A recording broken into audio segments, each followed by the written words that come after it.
Bible literature ministry అనుదిన ధ్యానములు June 21 అంశము ఆలోచించుకొని వాక్యము యెహెజ్కేలు 18వ అధ్యాయము 14వ వచనము.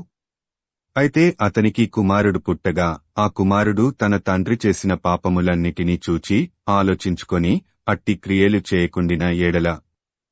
ప్రభువునందు ప్రియులారా, నేటి వాక్యమును ధ్యానించుకుందాము. ఆలోచించడమనేది దేవుడు మనిషికి ఇచ్చిన ఒక గొప్ప వరము. ఆలోచించగల శక్తి మనిషికి దేవుడు ఇచ్చాడు కాబట్టే స్వేచ్ఛను అనుగ్రహించాడు. ఏదెను తోటలో మంచి చెడ్డల తెలివినిచ్చు చెట్టు వేసి ఆ చెట్టు ఫలము తినవద్దని ఆదాము హవ్వలతో చెప్పిన తర్వాత వారు ఆ పండు తినకుండా ఉండటానికి ఆ చెట్టుకి ఎలాంటి కంచె కాని లేదా కాపలాగా దూతలనుగాని పెట్టలేదు. ఎందుకంటే తినాలా వద్దా అనేది మనిషి ఆలోచించుకోవాలి.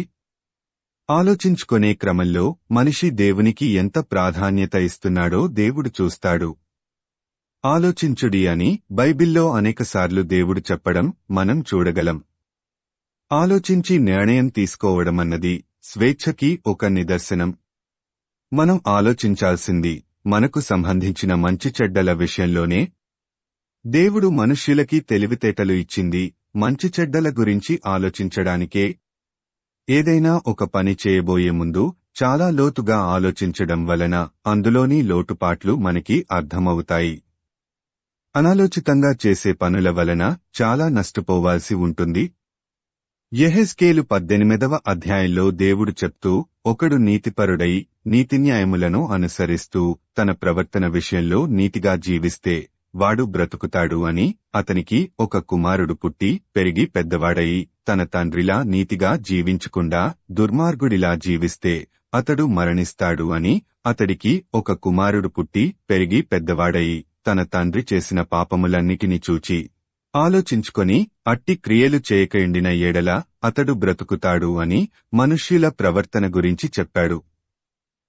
మన చుట్టూ అనేకమంది ఉంటారు. వాళ్లలో కొంతమంది మంచివాళ్లు ఉంటారు, కొంతమంది చెడ్డవాళ్లు ఉంటారు. వాళ్ల ప్రవర్తనను బట్టి మంచివాళ్లా చెడ్డవాళ్లా అనేది మనకి అర్థమవుతుంది. వాళ్లని చూచినప్పుడు మన ప్రవర్తన గురించి మనం ఆలోచించుకొని మనం ఎలా ఉండాలో నిర్ణయించుకోవాలి. ఎందుకంటే మన ఆలోచనలే మనల్ని నడిపిస్తాయి. మన ఆలోచనలే మనం దేవునికి లోబడి ఉండాలా వద్దా అనేది నిర్ణయిస్తాయి. నరకానికి వెళ్లాలా పరలోకానికి వెళ్లాలా అనేది కూడా మన ఆలోచనలే నిర్దేశిస్తాయి. సైన్యములకధిపతియగు యెహోవా సెలవిచ్చునదేమనగా, మీ ప్రవర్తనను గూర్చి ఆలోచించుకొనుడి అని హగ్గయి 1:5లో దేవుడు మనల్ని హెచ్చరిస్తున్నాడు.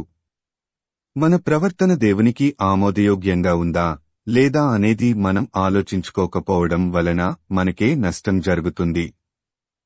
మన జీవితానికి సంబంధించిన విషయాలను గురించి మనం ఎప్పుడూ ఆలోచిస్తుండాలి. మనం ఈ లోక విషయాలను గురించి ఆలోచిస్తుండటం వలన మనకి మనము ఎలాంటి మేలు చేసుకోలేము. దేవుని గురించి, దేవుని కట్టడలు, విధులను గురించి ఆలోచించడం వలన మన జీవితాన్ని ఒక క్రమమైన మార్గములో ఉంచుకోగలము. నీ ప్రవర్తన దేవుని విషయంలో సరిగా ఉందో లేదో ఆలోచించుకోవడానికి నీవు సిద్ధమా? ప్రార్థించుకుందాము.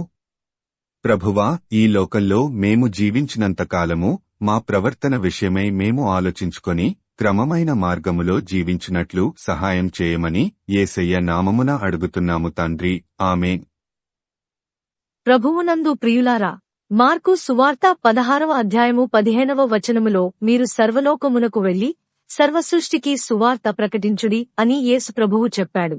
కాబట్టి సువార్తను ప్రకటించడంలో భాగంగా ఈ వాక్యమును మీ స్నేహితులు, బంధువులకు షేర్ చేయమని ప్రభువు నామమున కోరుతున్నాను.